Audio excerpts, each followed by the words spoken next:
আজকে আমি আপনার সামনে কথা বলবো। আসলে আমি দর্শকদের সামনে আপনার জীবন স্টোরিটা তুলে ধরবো।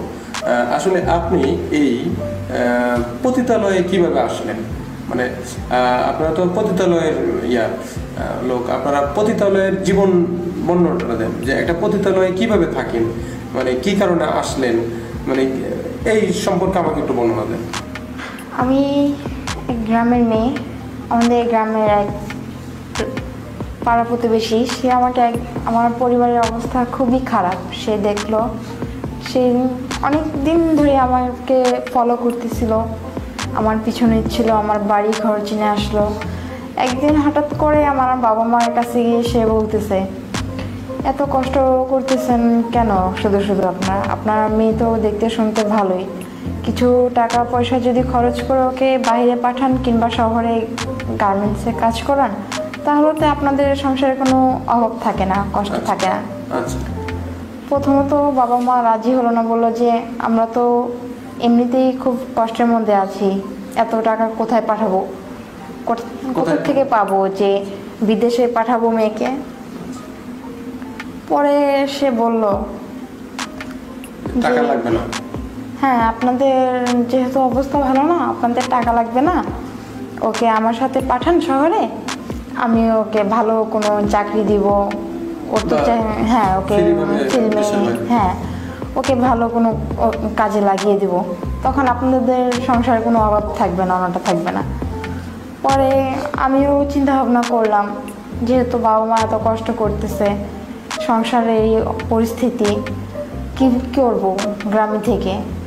আমিও বাবা মাকে বললাম যে দেখো মা, এত কষ্ট যখন করি তাহলে আমি ওনার সাথে ঢাকা শহরে যাই, ওনার সাথে আমি যাই, আমি তোমার যদি ভালো কাজকর্ম পাই আমি মাসে মাসে তোমাদেরকে টাকা পাঠাবো।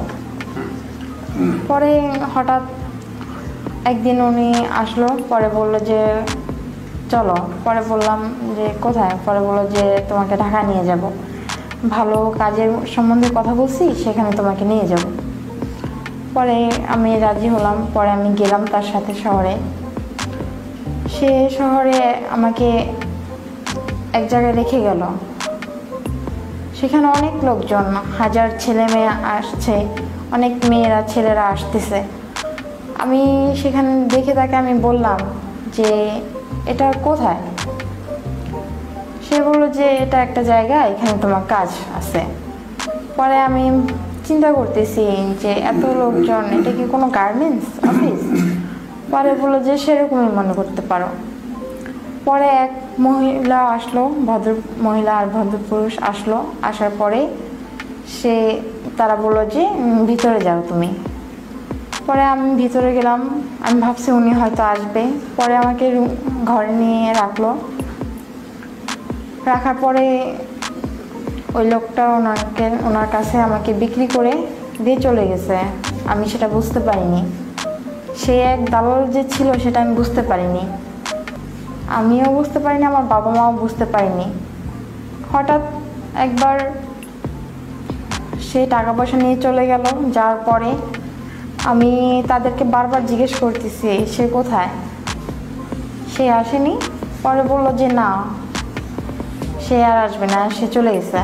আমি বললাম যে কোথায় গেছে? পরে বললো যে সে চলে গেছে তার জায়গায়। হ্যাঁ হ্যাঁ। আমি বললাম যে এখানে কি কাজ? বলে যে এখানে কোনো কাজ না, এটা একটা পতিতলা, একটা খারাপ জায়গা। আমি বললাম যে এখানে তাহলে আমাকে রেখে গেল কেন? পরে যে তোমাকে রেখে যায়নি, তোমাকে বিক্রি করে গেছে। আচ্ছা দিন, এখানে আপনি কত বছর হলো এখানে আছেন? এখানে প্রায় 1 থেকে 2 বছর হয়ে গেল। 1 থেকে 2.5 বছর। হ্যাঁ। আচ্ছা প্রতিদিন সাপোজ ধরেন, মানে কিছু প্রতিদিন কয়টা পুরুষ আপনার কাছে আসতো গড়ে? এখানে হাজার হাজার পুরুষ আসে যায়। মানে আপনার কাছে কয়টা আসতো যে আপনি? সেগুলো তো আর গুনে রাখার কোনো না।